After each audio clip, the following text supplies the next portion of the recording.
আসসালামু আলাইকুম রহমতুল্লাহি ওবরাকাতুহ। আশা করি সকলে ভালো আছেন। আমি আলহামদুলিল্লাহ আপনাদের দোয়ায় ভালো রয়েছি। আজকে আবারও অন্যান্য দিনের ন্যায় আরও একটি নতুন ভিডিও নিয়ে আপনাদের সামনে উপস্থিত হয়েছি।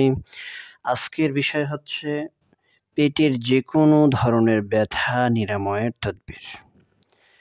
তো আজকের এই ভিডিওটা অত্যন্ত সংক্ষিপ্ত এবং ছোট একটি ভিডিও হবে। এই ভিডিওটি না টেনে পুরোপুরি নিয়মটা দেখবেন, কিভাবে এর প্রয়োগ করতে হবে, তাহলে ইনশাআল্লাহ বুঝতে পারবেন।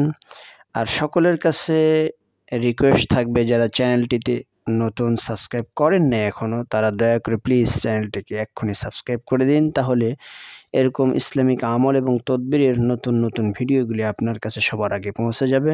আর ভিডিওটি যদি ভালো লেগে থাকে তাহলে ভিডিওটিতে লাইক দিয়ে শেয়ার করে দেবেন, যাতে করে অন্য কেউ দেখতে পারে। তাহলে শুরু করা যাক মূল আলোচনা। স্ক্রিনে যেই নকশাটি দেখতে পাচ্ছেন, এই নকশাটি সুন্দর করে জাফরান কালি দিয়ে লিখতে হবে। তার পূর্বে পাক পবিত্র হয়ে বসে প্রথমে 11 বার দরুদ শরীফ, এরপরে এই নকশাটি জাফরান কালি দিয়ে সুন্দরভাবে লেখা শুরু করতে হবে।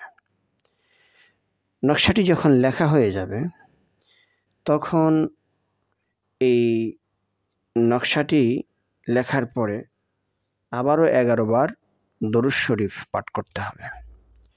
নকশা যখন লেখা হয়ে যাবে, এই নকশাটা সুন্দর করে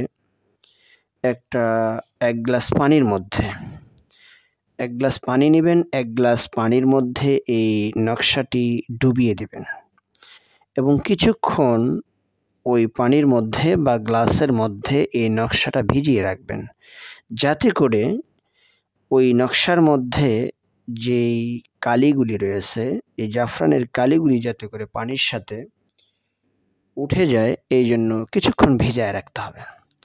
যখন নকশার কালিগুলি পানির সাথে মিশিয়ে যাবে তখন সেই গ্লাসের পানিটুকু আপনি পান করে ফেলবেন। তাহলে ইনশাআল্লাহু তাআলা আল্লাহ সুবহানাহু ওয়া তাআলা আপনার পেটের সমস্ত ব্যথা, যে কোনো ধরনের ব্যথা নিরাময় করে দেবেন ইনশাআল্লাহ।